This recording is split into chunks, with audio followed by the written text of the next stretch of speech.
Hi all, Jahra's വേൾഡിലേക്ക് എല്ലാവർക്കും സ്വാഗതം. അപ്പോൾ നിങ്ങളിവിടെ കാണുന്ന പോലെ തന്നെ നമുക്കൊരു തൈ നട്ടാലോ? കുറഞ്ഞ സ്ഥലത്ത് നമുക്ക് എത്ര വേണമെങ്കിലും കുറച്ച് വിട്ട് നമുക്ക് തൈകൾ വെക്കാം. അപ്പോൾ എനിക്ക് അറിയും പോലെയാണ് ഞാൻ ഈ തൈ വെക്കുന്നത്. ഞാനിതിന് മുമ്പേയും തൈ വെച്ച് നല്ല തെങ്ങായി മാറിയിട്ടുണ്ട്. അതൊക്കെ ഞാൻ ഈ വീഡിയോയിൽ കാണിക്കുന്നുണ്ട്, നിങ്ങൾക്ക് കാണാം. അപ്പോൾ നിങ്ങൾ വിചാരിക്കും ഇതെന്താ തൈ വെക്കുന്നതായിരിക്കും വലിയ കാര്യമാണോ എന്ന്. അതല്ല, എനിക്കൊരു സന്തോഷമായത് കൊണ്ടാണ് ഞാൻ ഈ വീഡിയോ ഇടുന്നത്. അപ്പോൾ തൈ വെക്കാൻ നേരത്തെ അവിടെ കുഴിച്ച് നോക്കുമ്പോൾ നല്ല കവറുകളൊക്കെ ഉണ്ട്. ഇതിവിടെ റോഡിൻ്റെ പണിയുണ്ടേനു, അപ്പോൾ അവരാറ്റിട്ട കവറായിരിക്കാം. ഞങ്ങൾ കവറൊന്നും ഇടലില്ല, കവർ കൊടുക്കാറാണ് പതിവ്. അപ്പോൾ എല്ലാവരും അങ്ങനെ തന്നെ ആയിരിക്കും.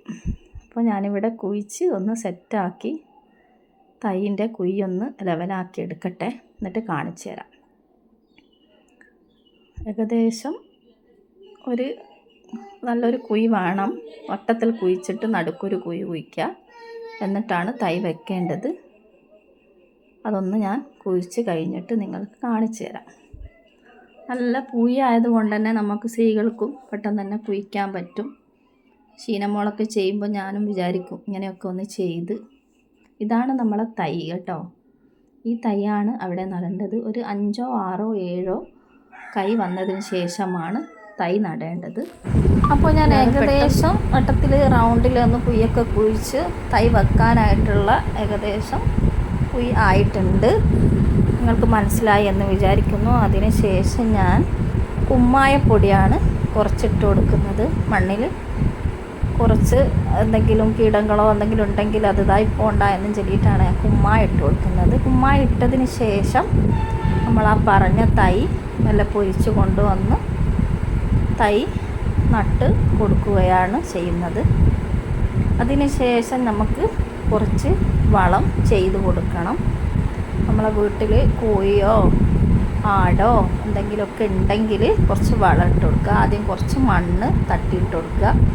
അധികം മണ്ണിട്ട് കൊടുക്കരുത്, കുറച്ച് മണ്ണിട്ട് കൊടുക്കുക. എന്നിട്ടൊന്ന് ലെവലാക്കി എടുത്തതിന് ശേഷം കുറച്ച് കോഴി കൂട്ടിൻ്റെ അടിയിൽ കുറച്ച് ഓലയും കുറച്ച് കോഴിക്കാട്ടങ്ങളൊക്കെ ഉണ്ടേനും ആ വളം ഒന്ന് എടുത്ത്, ഇതാണ് ആ വളം. ഇവിടുന്ന് ഞാൻ കുറച്ച് വളം കോരിയെടുത്ത് നമുക്ക് ആ തൈൻ്റെ ചോട്ടിൽ ഇട്ട് കൊടുക്കണം. ഇപ്പോൾ മഴ ഉള്ള കാരണം നല്ലപോലെ നമുക്ക് കോഴിക്കാട്ടം ഇട്ട് കൊടുത്താലൊരു പ്രശ്നമില്ല, നല്ല വളമായിട്ടങ്ങ് മാറിക്കോളും. ആ വളം ഇവിടുന്ന് കുറച്ച് ഞാനിവിടെ ഇട്ട് കൊടുത്തിട്ടുണ്ട്.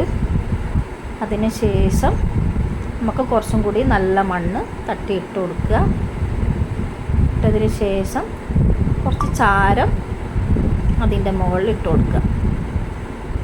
നമ്മളെ വിറക് കത്തിച്ച ചാരമാണ് ഇട്ട് കൊടുക്കുന്നത്. ആ ചാരം അതേപോലെ തന്നെ കുറച്ചിട്ട് കൊടുക്കുക. എന്നിട്ട് അതിന് ശേഷം കുറച്ചും കൂടി നല്ല മണ്ണ് ഇട്ട് കൊടുക്കും. അപ്പോൾ തൈ നട്ട് കഴിഞ്ഞു. ഇതാണ് തൈ നടൽ രീതി. ഇങ്ങനെയാണ് ഞാൻ തൈ നടാറ്.